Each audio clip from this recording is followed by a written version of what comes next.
Hello, welcome to the Sherman Playhouse. Inside the Sherman Playhouse, my name is Robin Fromm. I'm president of the Sherman Playhouse, and today we have a good friend of mine, Marty Casella.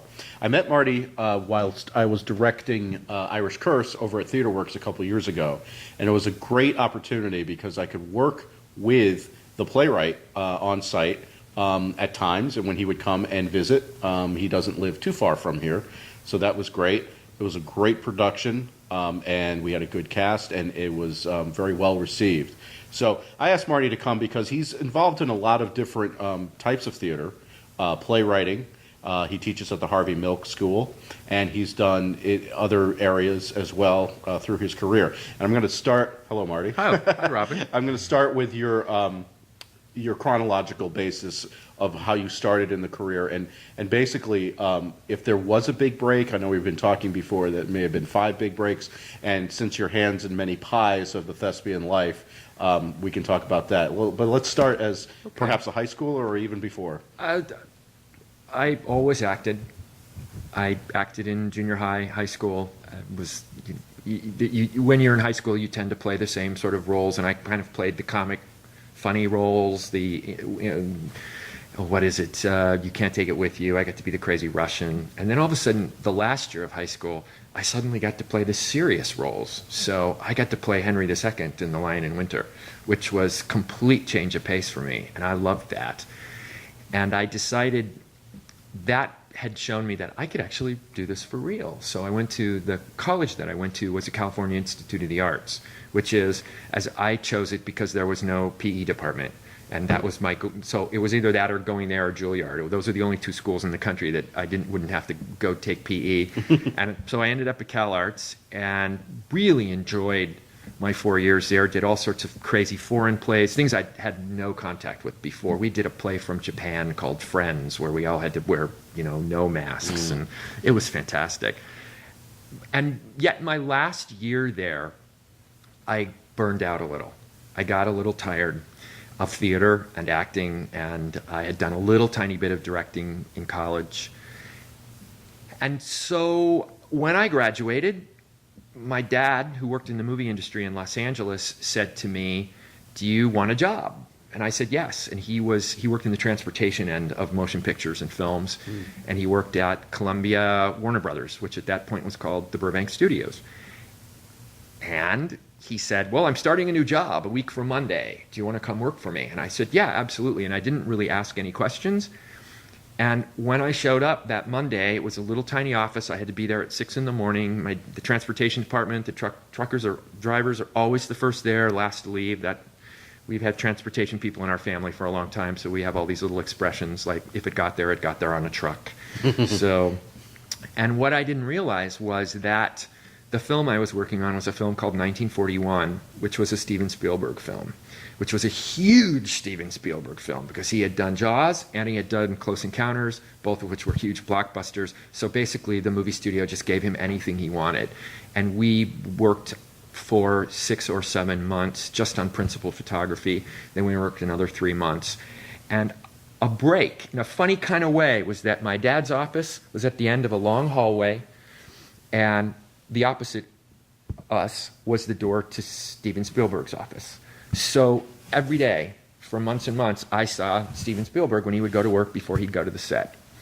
And I got to know his assistant, and I got to the point where they would call me in and go, "Oh, can you help? You're not really doing anything for a couple hours this afternoon." So I got to know him. And at the end of a certain amount of time, he came to me and he said, "I'd really like it if you came on set with me and be my assistant while we're doing." They had 3 months of miniature work. And when I say miniatures in movies, people think on a tabletop. Well, this was an entire quarter of a mile long studio, giant studio with miniatures that were 3 and 4 stories high. And so I worked a lot then, and I thought I was working toward being an assistant director.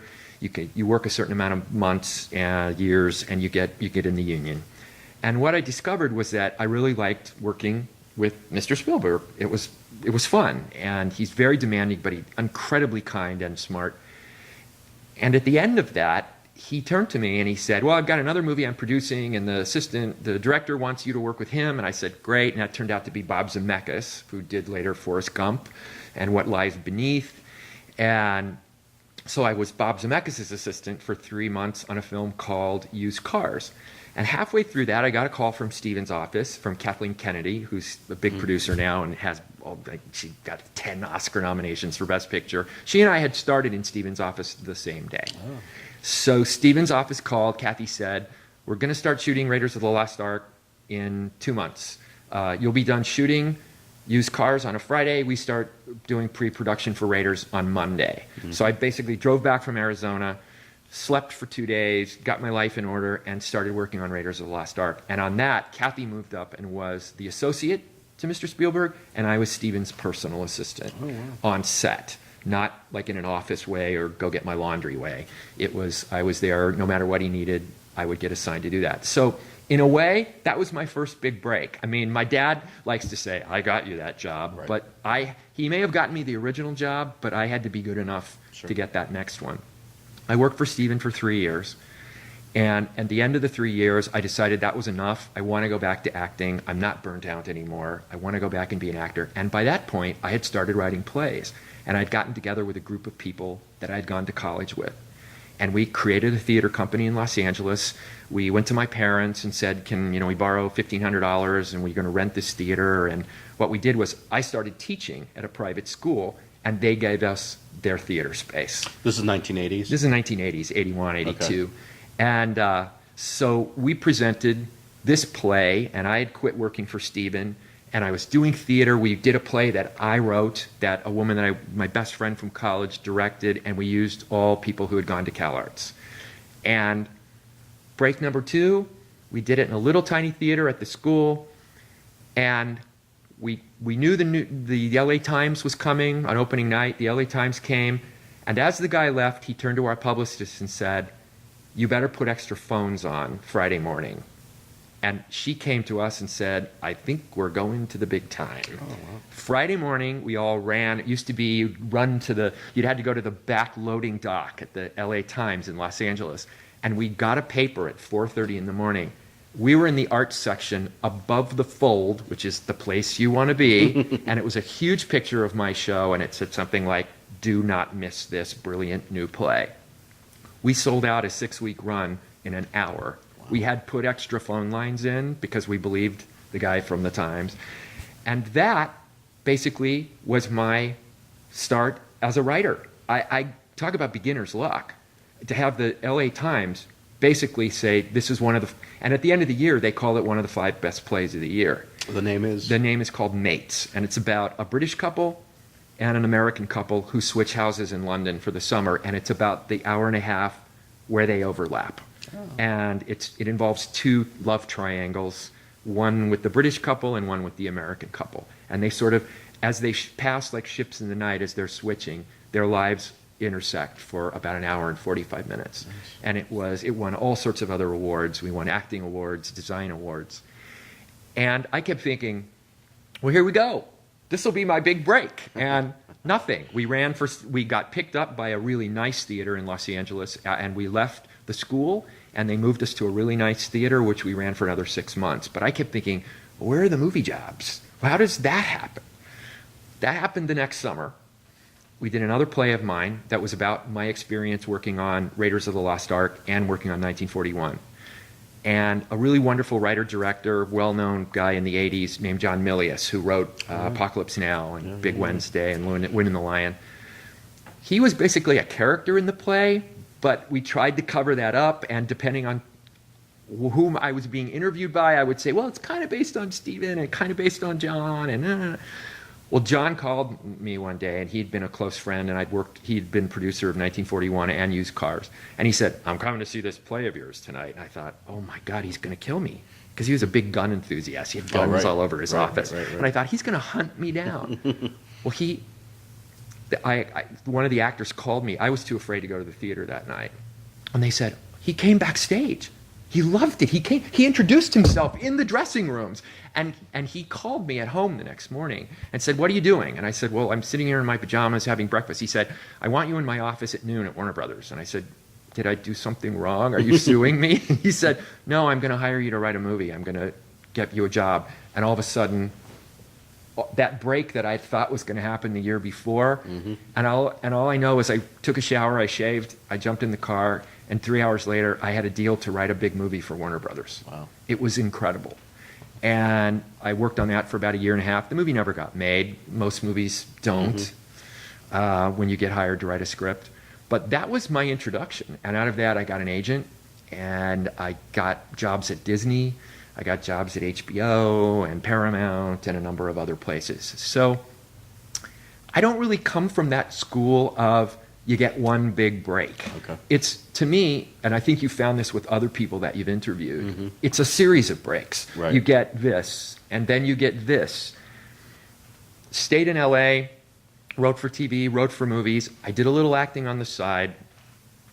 And then in the early 90s, I got involved with a Broadway musical through my brother. He brought me on board to be the book writer. I ended up moving to New York. The play never opened on Broadway. It played out of town, kind of did really well, but we had work to do on it. But there were creative differences. And despite the fact we were in the theater, the posters were all up, we'd sold tickets, they pulled the plug on it. And I was basically devastated. I thought this was my big chance to be a big Broadway writer. And people, the word in it, we had Christine Ebersol on the show, and Gregory Harrison, and Chandra Wilson, who's gone on to star in Grey's Anatomy. And we just had this incredible cast. And I was very disappointed, and out of the blue, a woman called me who was a songwriter and said, well, we liked it. We want to hire you to write this book for a new musical. So because of that, I moved to New York. And I continued working, and I had some other plays done, and I finally wrote this play because my agent had said, you need to write a play that's small, 5 characters, 1 set. So you know where this is going. So I wrote this play called The Irish Curse about 2002, 2003. I sent it to like 50 theaters across the country. I would go drop it off at little off-Broadway theaters. No one would respond. No one would get back to me. People were like, no, we don't want to do this. So I saw a notice one day for the New York Fringe Festival. Excuse me, for Elena, who runs it. The New York International Fringe Festival, NYC. So I sent my play off, and about 2 months later, I got a notice that they were going to do it. So at that point, I had to go out and raise about $20,000. Fringe is not cheap. It's they take care of you really well, but you have to pay for everything. So I called 3 friends. I said, do you want to be producers? And I called a buddy of mine who was a voice and speech teacher, and I said, can you be our casting director? I mean, it was going back almost 20 years to being out of high school or college. Right. And we got the play. They loved the play. The woman, Elena Hawley, who runs the thing, she really liked it. She made that very clear. She gave us a great theater. We got a great space. We didn't have any shows at midnight or at, 9 in the morning. And the very first preview, the audience went crazy. And the next morning, one of the producers and I went over to the office, to the ticket office, to make sure we had enough tickets for the next show, which was 6 days away. And they told us that we'd already sold out because the word of mouth was so good from the previous day's performance that we somehow, people were talking to each other and the internet, and the next thing we knew, the whole run was sold out and we were offered an extra performance. And 2 producers came along and said, we want to do this off Broadway, and they optioned the material. And 2 more producers came on board, and because life is crazy, it took 5 years to raise the money. And that was big for me, big break, probably number 4, which was this little play we threw up, and all of a sudden people were vying for the rights, and theaters wanted to do it. And after we did it off Broadway, one of my favorite things that happened to me was my agent, who I love, and she's been my agent since 2005 in New York. She wrote me a note because she had been out of town, and she had a death in the family, and she wrote me a note. And I said, are you okay? I'm so sorry. And she said, yeah, it's my husband's brother, and it's really sad, and we're very upset, and thank you for writing. And and by the way, Samuel French is publishing your play. And I wrote her back and said, talk about burying the lead. Of course. Yeah. It was just like that, and that was Sunday morning, Right. and I couldn't have been happier. Right. And So that was a big break to me Right. because I had worked very hard. I think you and I had spoken about this before. Yeah. I had all these plays done. I'd had plays produced all over, Sure. and I couldn't get any of them published. Published, right. It has to have the in New York imprimatur. You have to be well known, something. And suddenly Samuel French said, "No, we love this. This is great. We believe in it." Good. So since then, not only you guys did it at Theater Works and you directed it, but I think now, 4 years later, after its New York opening, I think there's been something like 30 productions in the U.S. It's been done in London, in the U.K. What I think is remarkable about you, Marty, is that it doesn't matter the size of the theater. Nope. It doesn't matter how professional it is or how long it's been running or the place it's in Yeah. or the town it's in or UK or America.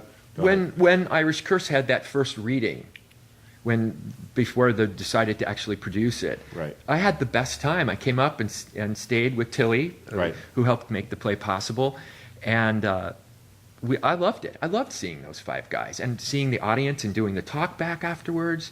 It was terrific. And then maybe it was 6-7 months later when it was actually a part of the season, and I came back for that and was there and supportive. And one production of the Irish Curse, I basically had a day off. I had a Saturday off. I bought a plane ticket. I got up at 6 in.the morning, went to LaGuardia in New York. I flew down to Florida, and the director of the play picked me up. And we went and had lunch. I met his wife. We hung out. I talked to all the actors. I saw the matinee. We had a talk back for 45 minutes, at which point the director jumped up and said, "I got to get Marty back to the airport." And I got home that night at 10 o'clock. Wow. And I loved it. And I loved seeing the different reactions Right. in different places. To me, I went to college in the 70s, and it was all about the work. It's Right. about the work. We didn't go to school being told we want to be famous, we want to be rich, we want to be movie people. We want to just tell our stories. I'm a storyteller, as you know, and as most of my friends know. That's what I do. Right. I tell stories, and whether it's in a theater that holds 100 people or a theater, I mean, the biggest production of the musical that I worked on, I've had musicals of mine done in, I think the largest one was a 1,400 seat house not Ford's. Yeah, Ford's was large too, Ford's Theater in D.C., but Walnut Street Playhouse in Philadelphia, and that's where my musical of Paper Moon was done. Oh, okay. And it was incredible to see a show Right. in a 1,400 seat house. Right. It's, Thanks, Marty. I wish we could do 2 reels of this because Marty also teaches at the Harvey Milk School, so maybe we'll have you come back and talk That'd about be a that pleasure. and all these other things. But it was wonderful talking to you. Oh. Thanks for taking the time to come out. And my name is Robin Fromm, and thanks for watching.